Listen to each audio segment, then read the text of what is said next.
আসসালামু আলাইকুম, জুম্মা মুবারক সবাইকে। হুজুরের বয়ান শুনলাম বসে বসে, তো চলুন আমরা হুজুরের বয়ানটি শুনে আসি।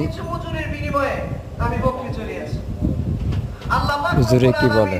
নবীদের মাধ্যমে বকরি চড়ানোর কাজটা করেছেন এজন্য যে বকরি হচ্ছে একটা তেরা প্রাণী, কথা ঠিক মতো শোনে না, একদিকে টানলে আরেকদিকে যায়।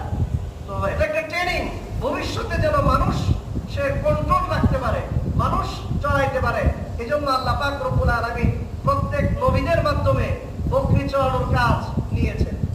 নবীরা যেমন পরিশ্রমী ছিলেন, মেহনতি ছিলেন। ভিডিওটি অবশ্যই ভালো লাগলে লাইক, শেয়ার করবেন, সাবস্ক্রাইব করবেন, অলসতা এটা খারাপ জিনিস, পাশে থাকা বেল আইকনটি বাজিয়ে অন করে রাখবেন। পরিশ্রম করা এটা প্রশংসনীয়।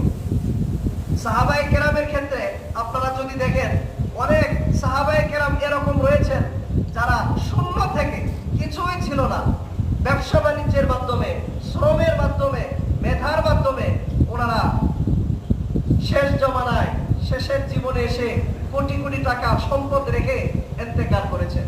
তার মধ্যে একজন আমরা পাই আশারায়ে মুবাশশারায়, যার নাম রয়েছে, যারা সাবস্ক্রাইব করেছেন তাদেরকে অসংখ্য ধন্যবাদ।